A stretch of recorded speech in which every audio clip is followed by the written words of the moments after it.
À ce moment du carême, où nous troquerions volontiers une chouquette pour un bout de pain sec, voici que la liturgie nous régale d'une magnifique vision de Jésus en gloire. Or ça, c'est permis. Alors allons-y. Luc dispose d'informations supplémentaires concernant l'événement de la Transfiguration, dont nous lisons la version de Matthieu ce dimanche dans la liturgie de la messe. Nous remarquons dans le chapitre 9 où Luc rapporte cet événement que la croix traverse son récit de part en part.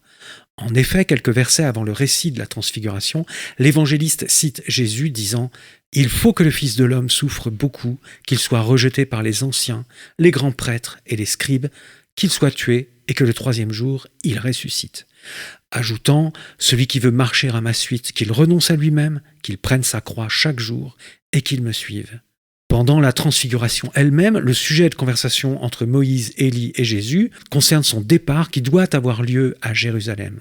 Enfin, quelques versets plus loin, Jésus répète aux disciples « Ouvrez bien vos oreilles à ce que je vous dis maintenant.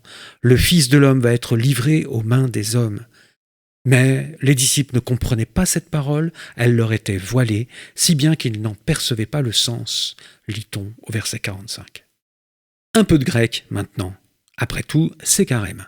Le terme pour dire « elle leur était voilée », c'est « parakekalumenon », dont la racine, la même que dans Apocalypse, est « kalypso », le voile. Le voile qui repose sur la compréhension des disciples est peut-être bien le même qui, pour nous aussi, obscurcit le sens de la croix. Comment l'exécution brutale de Jésus peut-elle nous dire quelque chose de sensé sur la grandeur de sa divinité ou l'immensité de son amour pour nous ? Nous avons bien plus de facilité avec la transfiguration, semble-t-il, non. Parfois le Seigneur lève le voile sur le monde spirituel. C'est le sens précis du mot apocalypse, qui signifie donc lever le voile. Quand il le fait, nous voyons alors la réalité du monde spirituel, tel qu'il est, dans sa gloire, sa beauté et sa perfection. Pourquoi le Seigneur ne se montre-t-il pas alors tout le temps dans sa gloire, comme il l'a fait par exemple lors de la transfiguration ? Nous aimons bien cela, nous croyons même que c'est par ce moyen, voir la gloire de Dieu et le ciel tels qu'ils sont, que nous finirons par avoir une foi solide.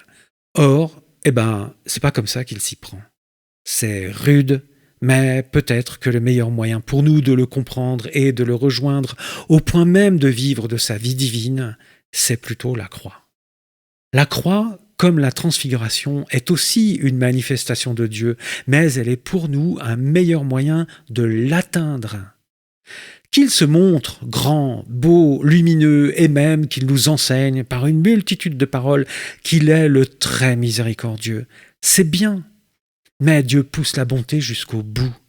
Par la croix, il ne fait pas que dire qui il est, il rejoint chacun de nous au plus intime de nos malheurs. En effet, la transfiguration ne nous convertirait sans doute pas aussi bien que le fait la croix, car c'est plutôt par la croix que nous voyons Dieu nous rejoindre, effectivement, davantage que par la vision des disciples sur le mont Tabor. Par la croix, il partage les plus effrayantes de nos conditions et il nous montre à quel point il nous aime. Voici pourquoi les évangélistes rapportent tous l'injonction de Dieu à la fin de la transfiguration. « Celui-ci est mon fils bien-aimé, écoutez-le » Or, la croix est l'une des paroles les plus fortes parmi toutes celles que le Verbe nous a adressées.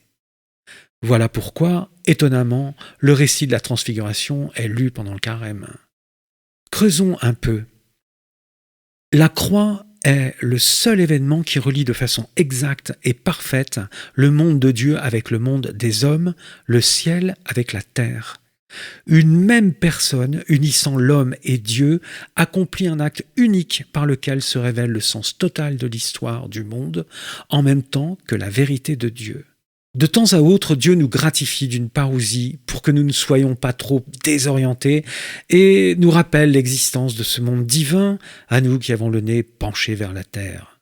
Dans le contexte de l'Évangile, la transfiguration de Jésus devant les disciples a pour but, à court terme, de les imprégner d'un souvenir qui puisse les aider à croire encore un petit peu en quelque chose au moment de l'arrestation et de la crucifixion de Jésus, plutôt qu'à tout abandonner devant l'apparence d'un échec irrémédiable. À plus long terme, par la transfiguration, Jésus nourrit la foi de ceux qui méditent la crucifixion. C'est bien le Dieu de gloire, au visage resplendissant, qui a été mis à mort ce jour-là. Le voile se lève. L'Apocalypse se réalise lorsque le Fils de l'homme, notre frère, meurt puis ressuscite et va s'asseoir à la droite du Père, révélant qui il est, qui nous sommes et ce que Dieu veut pour nous. Avant que les disciples ne comprennent le sens de la croix, il faut qu'elle ait été efficace dans leur vie, tout comme pour nous. La croix est le moyen de notre conversion et de notre retour vers lui. Elle est la gloire véritable de Dieu.